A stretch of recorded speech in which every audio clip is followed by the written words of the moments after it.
খালেদা জিয়ার সুস্থতা কামনায় দেশব্যাপী বিশেষ দোয়া, আবারও ফিরবেন দেশ সেবায় আশা নেতাকর্মীদের। দোয়া চাইলেন প্রধান উপদেষ্টাও। দেশে নৈরাজ্য তৈরির অপচেষ্টা হচ্ছে, সতর্কতা মির্জা ফখরুলের। সাংবাদিকদের বললেন, রাজনৈতিক দলের লেজুর বৃত্তি করে দাবি আদায় হয় না।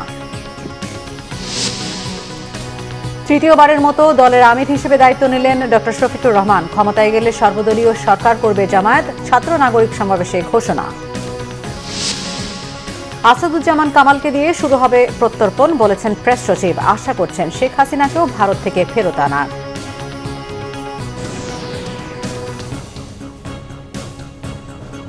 দেখছিলেন ক্রাউন সিমেন্ট সংবাদ শিরোনাম। এবারে বিস্তারিত। বিএনপি চেয়ারপারসন বেগম খালেদা জিয়ার আশু রোগ মুক্তি কামনায় সারা দেশে জুমা দোয়া মোনাজাত হয়েছে।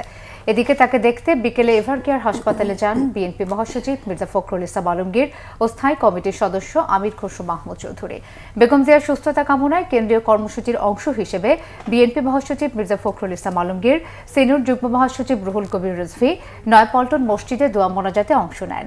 বিভিন্ন পর্যায়ের নেতাকর্মী ছাড়াও সাধারণ মুসল্লিরাও নয়াপল্টন মসজিদে দোয়া মোনাজাতে অংশ নেন। পরে মির্জা ফখরুল বলেন, অসুস্থ হয়ে গত দুদিন ধরে হাসপাতালে চিকিৎসা নিচ্ছেন দলের চেয়ারপারসন। চিকিৎসকদের নিবিড় পর্যবেক্ষণে আছেন তিনি। দেশের জন্য বেগম খালেদা জিয়ার অবদান অনস্বীকার্য উল্লেখ করে মির্জা ফখরুল বলেন, নির্যাতন, নিপীড়ন ও কারাভোগ করেও তিনি জনগণের অধিকার রক্ষায় কাজ করে গেছেন। আবারও দ্রুত সুস্থ হয়ে যেন মানুষের সেবা করতে পারেন, দেশবাসীর কাছে সেই দোয়ায় চেয়েছেন দলের মহাসচিব মির্জা ফখরুল ইসলাম আলমগীর। গতকাল রাতেই ডাক্তাররা বলেছেন যে তার শারীরিক অবস্থা অত্যন্ত সংকটময়। সেই জন্য আমরা আমাদের দলের পক্ষ থেকে এই গণতন্ত্রের নেত্রী, গণতন্ত্রের মাতা, দেশনেত্রী বেগম খালেদা জিয়ার রোগ মুক্তির জন্য সারা দেশের জনগণের কাছে বাদ জুমা আমরা দোয়া চেয়েছিলাম। আমরা দোয়া চেয়েছি তিনি যেন আল্লাহ যেন তাকে সম্পূর্ণ সুস্থ করে দেন, সুস্থ অবস্থায় আবার জনগণের মাঝে ফিরে এসে তাকে দেশের মানুষের কাজ করার সুযোগ করে দেন। বিএনপি চেয়ারপারসন বেগম খালেদা জিয়ার স্বাস্থ্যের খোঁজ খবর জানতে আমাদের রিপোর্টার শুভ মাহফুজ আছেন এভারকেয়ার হাসপাতালের কাছে। কথা বলছি তার সাথে। শুভ, বেগম খালেদা জিয়ার শারীরিক অবস্থার কোনো খবর জানতে পেরেছেন কিনা এখনো? অবস্থা খুবই সংকটাপন্ন। আসলে তাই আমরা এখানে আনুষ্ঠানিকভাবে কোনো তথ্য না পেলেও এখানে যে দলের নেতাকর্মীরা অবস্থান করছে তাদের কাছ থেকে আমরা ব্যক্তিগতভাবে কথা বলে যে তথ্যগুলো জানছি যে আসলে তার অবস্থা খুব বেশি ভালো নয়। পৃথিবীতে নিবিড় পর্যবেক্ষণে তিনি রয়েছেন এবং ডাক্তারদের, তার যে মেডিকেল বোর্ড রয়েছে তারা কিন্তু কিছুক্ষণ পর পর বা একটা নির্দিষ্ট সময় 2 ঘন্টা 3 ঘন্টা পর পরই তারা বসে তার পরবর্তী ট্রিটমেন্ট কি হবে, কিভাবে তাকে সর্বোচ্চ চিকিৎসা দেওয়া যায় সেই বিষয়গুলো কিন্তু তারা সিদ্ধান্ত নিচ্ছেন এবং সে আলোকে তাকে নিবিড় তত্ত্বাবধানে রাখা হয়েছে। আপনি জানেন যে খালেদা জিয়া বেশ কিছু জটিল রোগে তিনি ভুগতেছেন, আর্থ্রাইটিস, লিভার এবং উচ্চ রক্তচাপ, ডায়াবেটিস, চোখের সমস্যা, অনেকগুলো রোগে তিনি আক্রান্ত এবং এই রোগগুলো নিয়ে কিন্তু গত 7ই জানুয়ারি কিন্তু তিনি লন্ডনে গিয়েছেন এবং লন্ডন ক্লিনিকে তিনি 17 দিন চিকিৎসা নিয়েছেন এবং 17 দিন পরে প্রায় আরো 3 মাস তার বড় ছেলে তারেক রহমানের বাসায় তিনি থেকে গত 6 মে তিনি দেশে ফিরেছেন। এরপরেই কিন্তু এভারকেয়ারে তিনি প্রতিনিয়ত আসছেন, প্রতি 2 দিন 3 দিন পর পরই তিনি স্বাস্থ্য পরীক্ষা করাতে আসছেন। সর্বশেষ গত মাসেও তিনি এসেছেন একবার। এসে তিনি এখানে একদিন ভর্তি থেকে স্বাস্থ্য পরীক্ষা করিয়ে চিকিৎসা পরীক্ষা নিরীক্ষা করে যখন উন্নতি হয়েছে তখন কিন্তু তিনি ফিরে গেছেন। ঠিক এইবারও কিন্তু একইভাবে তিনি এখানে এসেছেন স্বাস্থ্য পরীক্ষা করার জন্য, কিন্তু তার শারীরিক অবস্থা খারাপ হওয়ার কারণে কিন্তু ডাক্তাররা তাকে ভর্তি করার পরামর্শ দিয়েছিলেন সেদিন এবং আমরা এখান থেকেই সংবাদ সংগ্রহ করেছিলাম সেদিনও। ডাক্তাররা বলছেন যে খুব বেশি জটিল কিছু না, কিছু পরীক্ষা নিরীক্ষা শেষে তাকে যে চিকিৎসা সেবা দেওয়া হবে সেগুলো দিয়ে আবার বাসায় ফিরে যাবে। কিন্তু এর মাঝে কিন্তু তার শারীরিক অবস্থার অবনতি হয়, যার কারণে এখন পর্যন্ত তিনি আজকে টানা 5 দিন এভারকেয়ারে রয়েছেন, 5-6 দিন। তো বলা যাচ্ছে না আসলে কি হবে বা তার স্বাস্থ্যের অবস্থা কোন দিকে যাচ্ছে। হয়তো বা বিএনপি পক্ষ থেকে তার ব্যক্তিগত চিকিৎসক ডাক্তার প্রেসিডেন্ট জাহিদ হোসেন তিনি হয়তো ব্রিফ করবেন আগামীকালকে। শুভ, ধন্যবাদ আপনাকে। আপনি থাকুন, প্রয়োজনে আমরা আবারও যোগাযোগ করব। শুভ মাহফুজ জানাচ্ছিলেন রাজধানীর এভার কেয়ার হসপিটালের সামনে থেকে। এদিকে বিএনপি চেয়ারপারসন বেগম খালেদা জিয়ার সুস্থতা কামনায় দেশের বিভিন্ন জায়গায় দোয়া মাহফিল করেছেন দলটির নেতাকর্মীরা। খালেদা জিয়ার দ্রুত সুস্থতা কামনায় বিশেষ দোয়া মাহফিল হয়েছে সিলেটে হজরত শাহজালালের দরগা মসজিদে। এতে উপস্থিত ছিলেন জেলা বিএনপির সহসভাপতি আশিক উদ্দিন আশোক। রাজশাহীর শাহ মখদুম জামে মসজিদে চেয়ারপারসন রোগ মুক্তির জন্য বিশেষ দোয়া ও মোনাজাত হয়েছে। বাদ জুমা এতে উপস্থিত ছিলেন রাজশাহী সদর আসনের বিএনপি মনোনীত প্রার্থী মিজানুর রহমান মিনু। দোয়া মাহফিল হয়েছে মুন্সিগঞ্জের সিরাজদিখানেও। বাদ জুমা মধুপুর মাদ্রাসায় এতে উপস্থিত ছিলেন বিএনপির স্বেচ্ছাসেবক বিষয়ক সম্পাদক মীর শরফত আলী সপু। সাভারের সবুজবাগ এলাকায় দোয়া মাহফিলে উপস্থিত ছিলেন পৌর বিএনপির যুগ্ম সাধারণ সম্পাদক মোহাম্মদ রমিজ উদ্দিন। সাবেক প্রধানমন্ত্রী ও বিএনপি চেয়ারপারসন বেগম খালেদা জিয়ার শারীরিক অবস্থার বিষয়ে গভীর উদ্বেগ প্রকাশ করেছেন প্রধান উপদেষ্টা প্রফেসর ডক্টর মোহাম্মদ ইউনূস। তিনি নিয়মিতভাবে বেগম খালেদা জিয়ার স্বাস্থ্যের অগ্রগতি সম্পর্কে খোঁজ খবর রাখছেন এবং প্রয়োজনীয় সব চিকিৎসা সহায়তা নিশ্চিতে সংশ্লিষ্ট সবাইকে নির্দেশ দিয়েছেন। প্রধান উপদেষ্টা তিনবারের এই সাবেক প্রধানমন্ত্রীর দ্রুত সুস্থতা কামনা করে দেশবাসীর কাছে দোয়াও চেয়েছেন। তিনি বলেন, বেগম খালেদা জিয়ার চিকিৎসায় যেন কোনো ধরনের ঘাটতি না থাকে, প্রয়োজনীয় সব ধরনের সহযোগিতা দিতে সরকার প্রস্তুত। প্রধান উপদেষ্টা আরও বলেন, গণতান্ত্রিক উত্তরণের বর্তমান সময়ে বেগম খালেদা জিয়া জাতির জন্য ভীষণ রকম অনুপ্রেরণা। তার সুস্বাস্থ্য দেশের জন্য অত্যন্ত গুরুত্বপূর্ণ।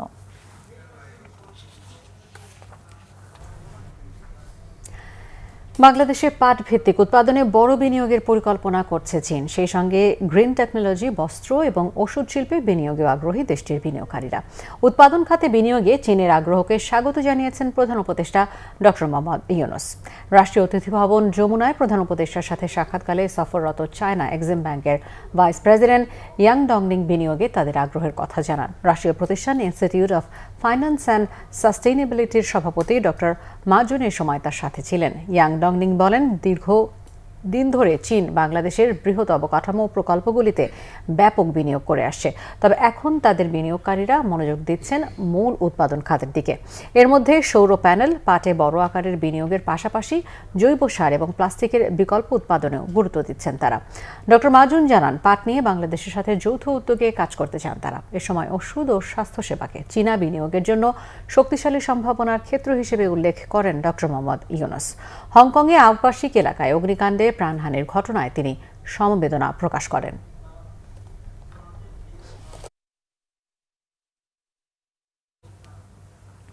বিএনপি মহাসচিব মির্জা ফখরুল ইসলাম আলমগীর বলেছেন, দেশে একটি নৈরাজ্য তৈরির চেষ্টা করা হচ্ছে। এটা গণতান্ত্রিক অগ্রযাত্রাকে বাধাগ্রস্ত করছে। তিনি আরও বলেন, রাজনৈতিক দলের লেজুর বৃত্তি করে সাংবাদিকদের দাবি আদায় করা যায় না। এদিকে জামাতের সেক্রেটারি জেনারেল মিয়া গোলাম পরোয়ার বলেছেন, রাজনীতির ঊর্ধ্বে উঠে নিজেদের মধ্যে ঐক্য ধরে রাখতে হবে। আহমেদ সরওয়ারের রিপোর্ট। বাংলাদেশ ফেডারেল সাংবাদিক ইউনিয়ন বিএফইউজের দ্বিবার্ষিক কাউন্সিলের উদ্বোধনী অধিবেশনের আয়োজন করা হয় শুক্রবার জাতীয় প্রেস ক্লাবে। এই অধিবেশনে বিএনপি মহাসচিব মির্জা ফখরুল ইসলাম আলমগীর দলের চেয়ারপারসন বেগম খালেদা জিয়ার রোগ মুক্তি কামনায় দেশবাসীর দোয়া চান। আপনারা সবাই তার আশু রোগ মুক্তির জন্য দোয়া করবেন। মির্জা ফখরুল বলেন, সাংবাদিকদের মালিক পক্ষ কিংবা সরকারের সাথে আলোচনার মাধ্যমে নিজেদের দাবি আদায় করতে হবে, লেজুর বৃত্তি করে কাজ হয় না। কোন রাজনৈতিক দলের লেজুর বৃত্তি করলে সমস্যার সমাধান হয় না। আপনারা যদি কেউ বিরোধী দলই বলেন বা সরকার দল বলেন, তাহলে সেটা কোনো দিয়ে হয় না। গত 15 বছরে ফ্যাসিবাদ অর্থাৎ শেখ হাসিনা অত্যন্ত পরিকল্পিতভাবে আপনার গণমাধ্যমের এই জায়গাটাকে একদম ধ্বংস করে দিয়েছে। আমি অনুরোধ করবো আপনাদেরকে, নেতৃবৃন্দকে, সেই জায়গা থেকে আপনারা দয়া করে বেরিয়ে আসার চেষ্টা করেন। দুর্ভাগ্যজনকভাবে আমাদের দেশে ভিন্নমত পোষণ করলেই তাকে শত্রু মনে করা হয়। সোশ্যাল মিডিয়া এখানে তারা এমনভাবে একটা প্রচারণা চালান যে বাংলাদেশে আজকে এটা একটা সমস্যায় দাঁড়িয়েছে, যেখানে আমার কাছে মনে হয় এক ধরনের একটা নৈরাজ্য সৃষ্টি করবার চেষ্টা চলছে। মব ভায়োলেন্স তৈরি করা হচ্ছে, মানুষের বিরুদ্ধে মিথ্যা প্রচারণা করা হচ্ছে, একজন মানুষকে ভিন্নভাবে প্রচার করা হচ্ছে, যা নিঃসন্দেহে আমাদের গণতান্ত্রিক যে যাত্রা, সেই যাত্রাতে কিন্তু আমরা বাধাগ্রস্ত হচ্ছি। উদ্বোধনী অধিবেশনে জামায়াতের সেক্রেটারি জেনারেল মিয়া গোলাম পরোয়ার বলেন, বিভিন্ন গণমাধ্যম ব্যক্তি ও দলীয় স্বার্থে ব্যবহার হচ্ছে। ভিন্ন ভিন্ন কর্মসূচি, পথ, পন্থা, লক্ষ্য উদ্দেশ্যের কারণে কিছু ভিন্নতা থাকবেই, যে সব কিছুই এক হয়ে যাওয়া সম্ভব নেই। এই কারণে যে প্রত্যেকটা দলের তো একটা কর্মসূচি, লক্ষ্য উদ্দেশ্যের ভিন্নতা থাকে, কিন্তু এটাও ঠিক যে কিছু কমন ইস্যুতে একটা ন্যাশনাল কনসেনসাস থাকতে হবে। ফলে রাজনীতির জায়গায় রাজনীতি থাকুক, সাংবাদিকদের ঐক্য যদি আমরা ধরে রাখতে পারি, তাহলে আমরা জাতি গঠনে, গোটা জাতিকে ঐক্যের ক্ষেত্রে আমরাও কিন্তু ভূমিকা রাখতে পারবো। উদ্বোধনী অধিবেশনে সাংবাদিক নেতারা দেশের গণতান্ত্রিক অগ্রযাত্রায় নিজেদের মধ্যে ঐক্যবদ্ধ হয়ে কাজ করার আহ্বান জানান। আহমেদ সরওয়ার, বাংলা ভিশন, ঢাকা। টানা তৃতীয়বারের মতো 2026-28 মেয়াদে জামায়াতে ইসলামীর আমির হিসেবে দায়িত্ব গ্রহণ করেছেন ডক্টর শফিকুর রহমান। নতুন দায়িত্ব নিয়ে তিনি বলেন, নতুন রাজনৈতিক ব্যবস্থায় আর কোনো সংঘাত না করে সবাইকে মিলেমিশে দেশ করতে হবে। এর আগে সকালে রাজধানীতে এক অনুষ্ঠানে তিনি বলেন, ক্ষমতায় এলে সবাইকে নিয়ে কাজ করবে জামায়াত। গ্যালমান শফির রিপোর্ট। শুক্রবার সন্ধ্যায় রাজধানীর মগবাজারে আলফালা মিলনায়তনে এক অনুষ্ঠানে জামায়াতের আমির হিসেবে শপথ নেন ডাক্তার শফিকুর রহমান। আমাকে ওয়াদা পালনের তৌফিক দান করুন। আমিন। অনুষ্ঠানে ডাক্তার শফিকুর রহমান আসন্ন জাতীয় নির্বাচন সুষ্ঠু করতে সব ভোটারের প্রতি শ্রদ্ধাশীল হতে রাজনৈতিক দলগুলোর প্রতি আহ্বান জানান। যারা এই দেশের নাগরিক, আমাদের সংবিধান তাদের সকলকে তাদের সমান অধিকার নিশ্চিত করবে ইনশাআল্লাহ। আমরা এখানে ওই ধরনের কোনো বিভাজন আর মেনে নেব না। এর ভিত্তিতে আমরা আর কোনো সংঘর্ষে জড়ানোর এই নাটক কাউকে করতে দেব না। নতুন বাংলাদেশের যে প্রত্যাশা জেগে উঠেছে, এই বাংলাদেশ গড়ে তোলার ক্ষেত্রে আমরা সবাই মিলে একসাথে ঐক্যবদ্ধ হয়ে কাজ করব। এর আগে সকালে রাজধানীর ভাসানটেকে ঢাকা 17 আসনের উদ্যোগে যুব, ছাত্র ও নাগরিক গণসমাবেশ করে জামায়াতে ইসলামী। এতে দলটির আমির ডাক্তার শফিকুর রহমান বলেন, তাদের প্রচারে হামলা, দলীয় নেতাকর্মীদের পোস্টার ছিঁড়ে ফেললেও জনগণের হৃদয়ে যে পোস্টার লেগেছে তা ছিঁড়তে পারবে না কেউ। পোস্টার ছিঁড়ে ফেলতেছেন, বিলবোর্ড উদাও করে দিচ্ছেন, লাভ হবে না। আপনি গাছের পোস্টার, লাইট পোস্টের পোস্টার, দেয়ালের পোস্টার, সুতায় টানানো পোস্টার আপনি ছিঁড়তে পারবেন, কিন্তু জনগণের হৃদয়ে ভালোবাসার যে পোস্টার লেগে গিয়েছে সেই পোস্টার আপনারা ছিঁড়তে পারবেন না। জামাত আমির বলেন, তার দল ক্ষমতায় গেলে দেশের সকল রাজনৈতিক দলগুলোকে নিয়ে সরকার পরিচালনা করবে। পুরানা বস্তা পচা দুর্গন্ধময় সেই রাজনীতি আর চায় না। গ্যালমান শফি, বাংলা ভিশন, ঢাকা। মাশাআল্লাহ। প্রধান উপদেষ্টার প্রেস সচিব শফিকুল আলম বলেছেন, গণহত্যার মামলায় দণ্ডিত হওয়ার পর শেখ হাসিনার প্রত্যর্পণের বিষয়ে বাংলাদেশের অনুরোধ খতিয়ে দেখছে ভারত। সেই প্রত্যর্পণের শুরুটা হবে সাবেক স্বরাষ্ট্রমন্ত্রী সাজাপ্রাপ্ত আসামি আসাদুজ্জামান খান কামালকে দিয়ে। শুক্রবার ফেসবুকে নিজের ভেরিফাইড অ্যাকাউন্টে দেয়া স্ট্যাটাসে তিনি এমন মন্তব্য করেন। শফিকুল আলম বলেন, তার বিশ্বাস জুলাইয়ের ঘটনাবলীর অভিযোগে অভিযুক্ত শেখ হাসিনা, আসাদুজ্জামান খান কামাল এবং আওয়ামী লীগ নেতৃত্বকে একদিন বাংলাদেশের আদালতের মুখোমুখি হতে হবে। হাসিনার শক্তিশালী সমর্থক রয়েছে, তবুও তিনি আশাবাদী ঢাকার কসাই হিসেবে পরিচিত আসাদুজ্জামান খান কামাল খুব শীঘ্রই বিচারের মুখোমুখি হতে বাংলাদেশে প্রত্যর্পিত হবেন।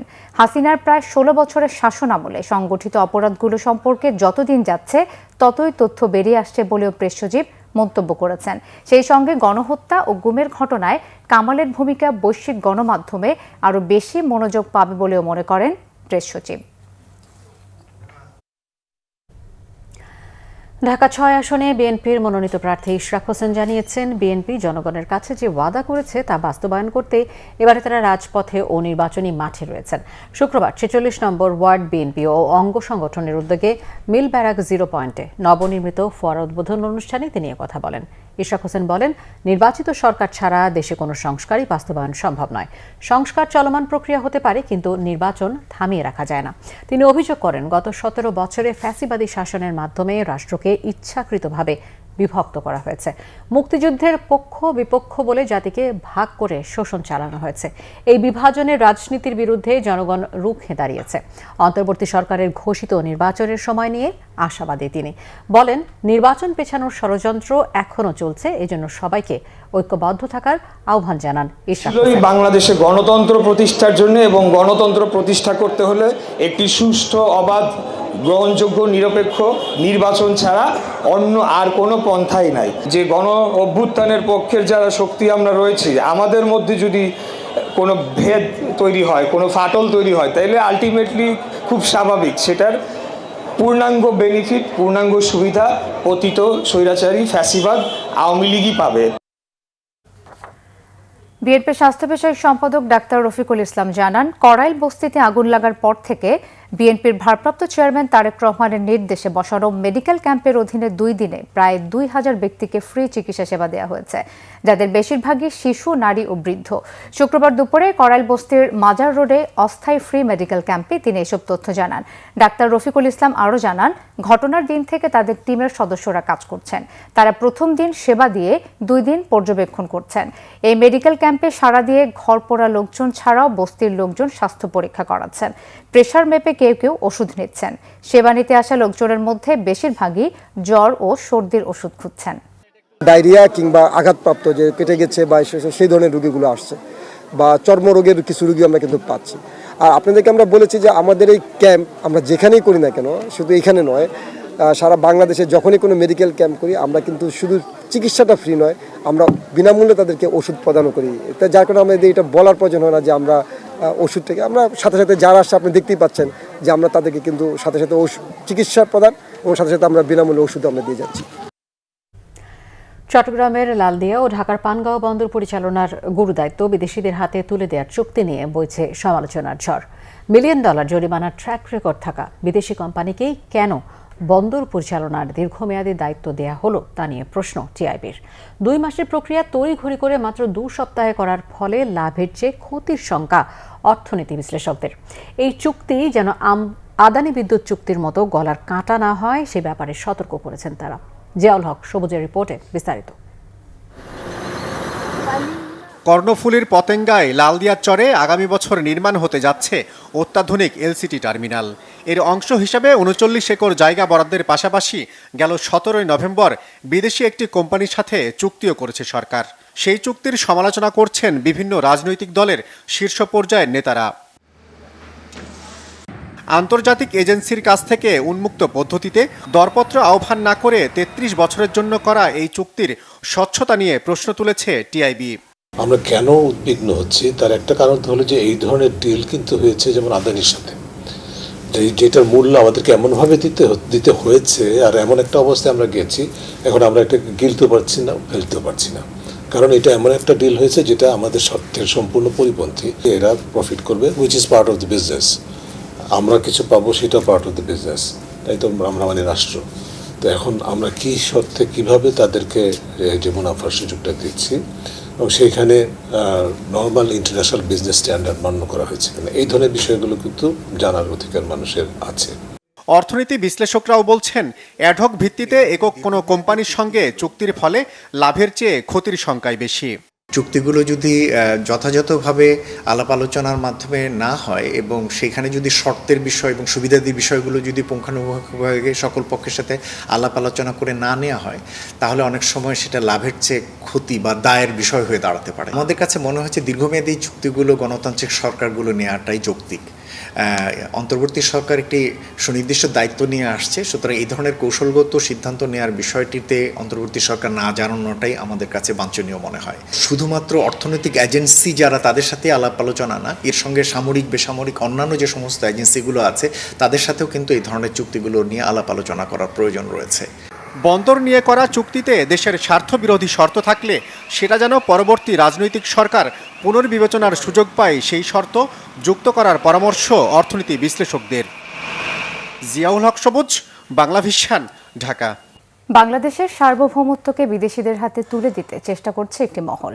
তারাই বাউলদের নিয়ে বিশৃঙ্খলা করছে উল্লেখ করে এসব সহিংসতার বিরুদ্ধে গণপ্রতিরোধ গড়ে তোলার আহ্বান জানিয়েছেন রাষ্ট্রচিন্তক ফরহাদ মজহার। শুক্রবার বিকেলে কেন্দ্রীয় শহীদ মিনারে সাধুগুরু ভক্ত অলি আউলিয়া আশিকানে পরিষদ ও ভাব বৈঠকে আয়োজিত আবুল সরকারের মুক্তি ও সারা দেশে ধারাবাহিকভাবে মাজার ও ভক্তদের উপর হামলার বিচারের দাবিতে প্রতিবাদ সমাবেশে তিনি কথা বলেন।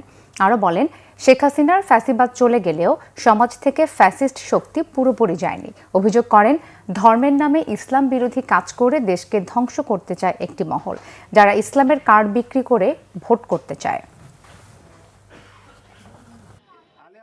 ইসলামের কার্ড বিক্রি করে ভোট করবেন, আপনাদেরকে তো আমরা চিনে ফেলেছি, এই দেশের জনগণদের চিনে ফেলেছে। এটা অত্যন্ত মারাত্মক খেলা, এই খেলায় ঢুকবেন না। এই খেলার উদ্দেশ্য আমরা বুঝতে পারি। বাংলাদেশ এখনো পর্যন্ত তার স্বাধীনতা সার্বভৌমত্ব টিকিয়ে রেখেছে। সীমান্তের ওপাশে এই দেশটাকে দখল করবার জন্য তৈরি হয়ে রয়েছে। আমরা আপনাদেরকে চিনি, তাদের পক্ষে আপনারা কাজ করছেন। ফলে এই দেশকে বিদেশিদের হাতে তুলে দেবেন না। রেলওয়ে খাতে ভয়াবহ দুর্নীতি হয়েছে বলে অভিযোগ করেছেন বিদ্যুৎ, জ্বালানি ও সড়ক উপদেষ্টা ফাউজুল কবির খান। শুক্রবার চট্টগ্রামের আগ্রাবাদে সড়ক ভবনে সংশ্লিষ্ট অধিদপ্তরের কর্মকর্তাদের সাথে মতবিনিময় সভায় তিনি এই অভিযোগ করেন। ফাউজুল কবির বলেন, বেশি বেশি প্রকল্প না করে কিভাবে বিকল্প পথ বের করা যায় তা ভেবে দেখতে হবে। সড়ক পথে যাত্রী 20% ও পণ্যের চাপ রেল ও নৌপথ দিয়ে দিতে হবে। এছাড়া দেশে যতটুকু সম্পদ রয়েছে তার সদ্ব্যবহারের আহ্বানও রাখেন উপদেষ্টা।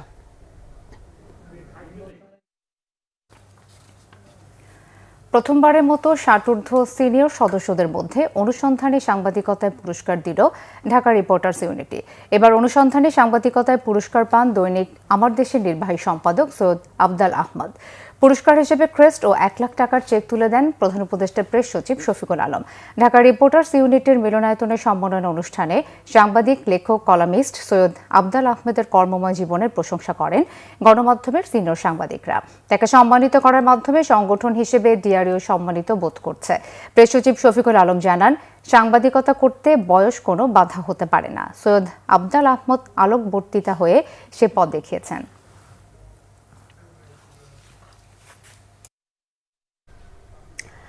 বরিশাল ভোলা সেতুর দাবিতে 2 ঘন্টারও বেশি সময় ঢাকার শাহবাগ মোড় অবরোধ করে বিক্ষোভ করেছে ঢাকাস্থ ভোলা জেলার বাসিন্দারা। শুক্রবার বিকাল 4:45টার দিকে শাহবাগে অবস্থান নেয় তারা। সেখান থেকে প্রধান উপদেষ্টার বাসভবনে মিছিল নিয়ে যেতে চাইলে তাদের আটকে দেয় পুলিশ। এরপর থেকেই শাহবাগ মোড়ে অবস্থান নেয় বিক্ষোভকারীরা।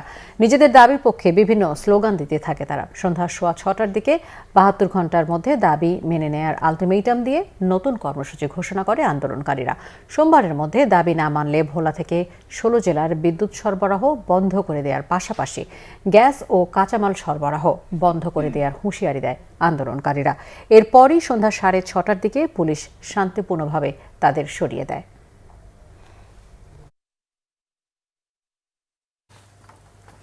শীতকালীন সবজির সরবরাহ বাড়তে থাকায় দাম কিছুটা কমলেও বেশিরভাগ ক্রেতার কাছে সহনীয় নয়। মাছ, মুরগি, ডিমের দাম অপরিবর্তিত। মুড়ি কাটা পেঁয়াজের অপেক্ষা বিক্রেতাদের। তবে মোটা চালের দামে কিছুটা স্বস্তি। নাবিল জাহাঙ্গীরের রিপোর্ট, ক্যামেরায় মোস্তফা মানিক। রাজধানীর নিউ মার্কেট কাঁচা বাজার, শীতকালীন সবজির সমারোহ দোকানগুলোতে। বিক্রেতারা বলছেন, দাম গত সপ্তাহের চেয়ে কেজিতে 10 থেকে 20 টাকা কমেছে। তবে ক্রেতাদের দাবি, শীতের এই সময়টাতে মৌসুমী সবজির দাম অন্য বছরের তুলনায় এখনো বাড়তি। গত সপ্তাহ ফুলকপি আসছিল 60-70, আজকে হলো 50। গত সপ্তাহ টমেটো আসছিল 160-150, আজকে হলো 120। মূলা আসছিল গত সপ্তাহ 60-70, আজকে 50। বাঁধাকপি 50। বেগুন গোলটা ধরনের আসছিল 160, আজকে 120। তারপর সিম আসছিল গত সপ্তাহে 120, এই সপ্তাহ হলো 80 টাকা। আজ থেকে আরও 10-15 দিন আগে কিংবা 20 দিন আগে সিম কিনেছিলাম 50 টাকা, এখন সেটা 100 টাকা হয়ে গিয়েছে। টমেটো থেকে শুরু করে প্রত্যেকটা সবজির দাম বেড়েছে। শীতকালে এই সময়গুলোতে প্রতি বছর যে রকম থাকে সবজির দাম, তার তুলনায় বেশ বাড়তি। বাজারে সরবরাহের কমতি থাকায় সুখবর নেই পেঁয়াজের দামে। আদা রসুনের দাম সহনীয়। পেঁয়াজ দাম আবার বাড়তেছে। পেঁয়াজ এখন শেষ সিজন হয়ে আসতেছে, তো এখন পেঁয়াজ শেষ, নতুন পেঁয়াজ মুড়ি কাটা পেঁয়াজ আইব। আর এদিকেও এই পেঁয়াজও শেষ পর্যন্ত, এই কারণে দাম একটু বাড়তি আছে। এদিকে মাছের দামে ক্রেতা বিক্রেতা উভয়ই স্বস্তির কথা জানালেন। কিছুদিন আগে ভূমিকম্প ছিল, এখানে অনেক মানুষই গ্রামে চলে গেছে ভয়ে আতঙ্কে। আর এমনকি মাছের সিজনের কারণে জিনিসের দাম মোটামুটি একটু স্বাভাবিক আছে, কিন্তু কাস্টমার নাই, বেচা কিনা একদম খারাপ অবস্থা। গত এক মাসের তুলনায় আজকে যে মাছের দাম মনে হচ্ছে ঠিক আছে। লাইক দ্যাট যে যদি রুই মাছের কথা বলা যায়, রুই মাছের কেজি সাইজ অনুযায়ী 350 থেকে 450 এর মধ্যে ভ্যারি করতে, তো এটা ঠিক আছে বলে মনে হয়। নতুন চাল এখনো বাজারে না এলেও মোটা চালের দাম কিছুটা কমেছে। আজিজ চাল মিনিকেট দিয়ে আগের দামে আছে। 28 পাইজাম বা স্বর্ণা এর দাম একটু কমছে। আগে স্বর্ণা ছিল আপনার 60 টাকা হয়েছিল, এখন সেটা 55, 50।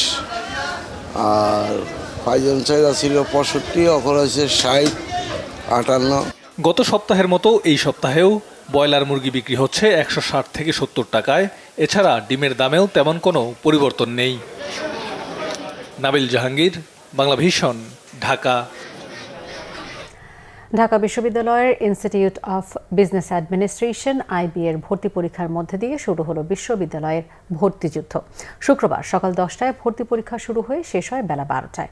বেলা 11:30টার দিকে পরীক্ষা কেন্দ্র পরিদর্শন করেন বিশ্ববিদ্যালয়ের উপাচার্য ডক্টর নিয়াজ আহমেদ খান।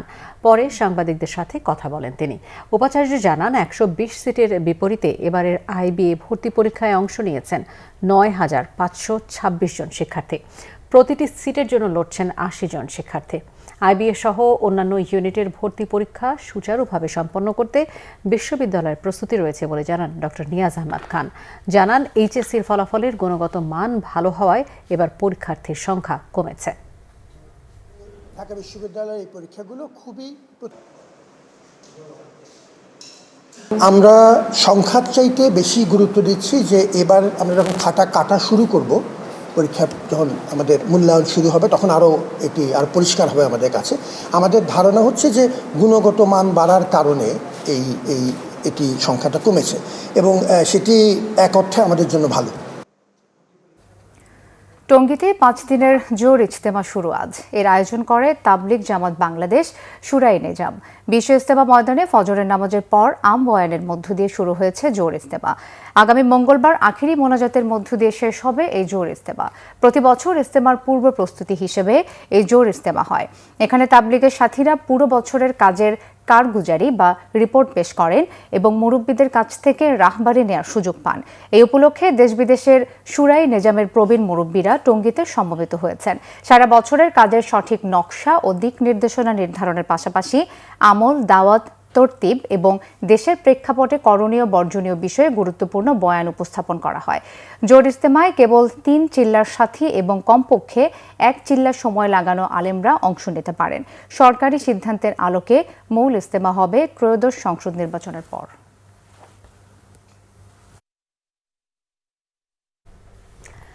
আরও কিছু খবর নিয়ে রয়েছে ডেস্ক রিপোর্ট। বিএনপির চেয়ারপারসনের উপদেষ্টা আমানুল্লাহ আমান বলেছেন, বিগত সরকারের আমলে দিনের পর দিন নির্যাতন করায় দেশনেত্রী বেগম খালেদা জিয়ার গুরুতর অসুস্থ হয়েছেন।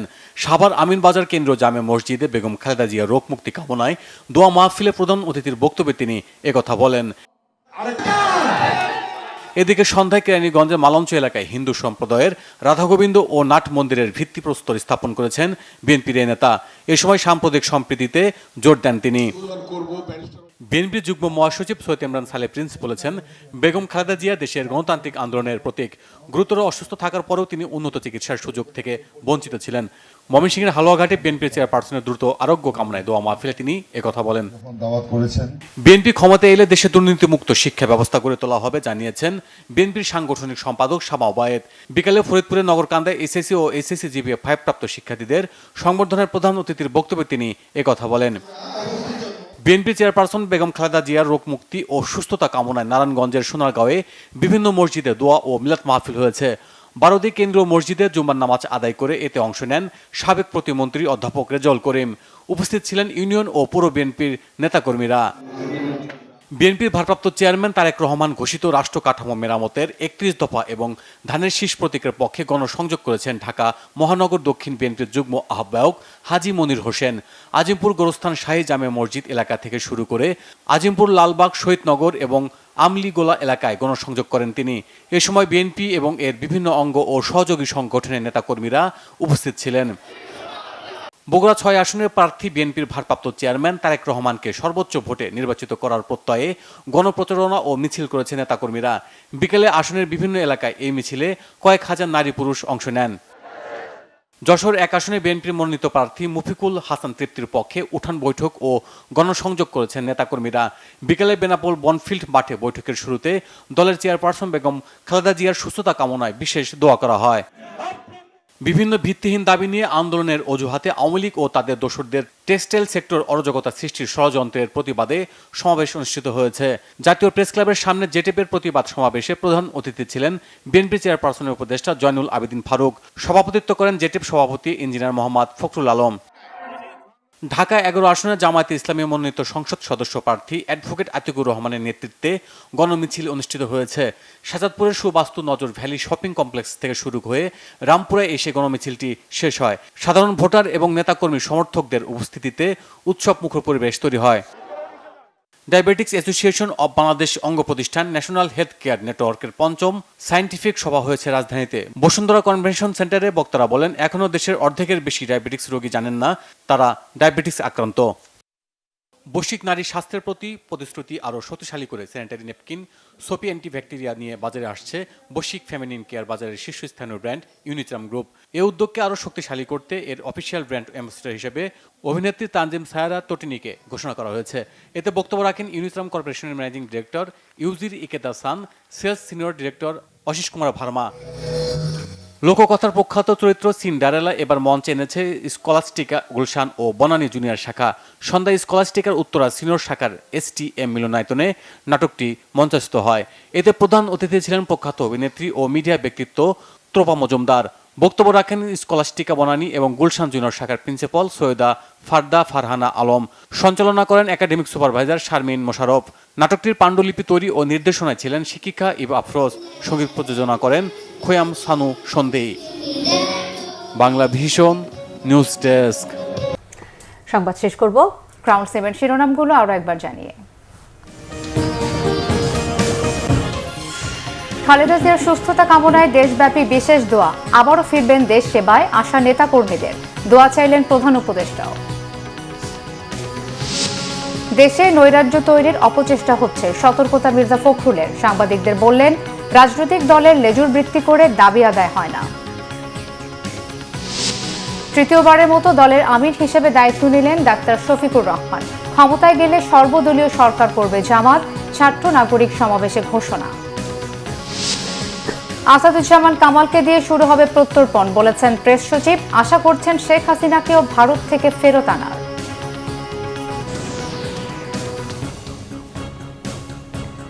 এই ছিল এখনকার মতো। পরের সংবাদ রাত 1টায় দেখার আমন্ত্রণ রইল। এছাড়া বাংলা ভিশন সংবাদ ও সংবাদ সংশ্লিষ্ট অনুষ্ঠান দেখতে ভিজিট করুন www.bbnews24.com ও facebook.com/banglavishnnews এবং সাবস্ক্রাইব করুন youtube.com/banglavishnnews। ধন্যবাদ, শুভরাত্রি।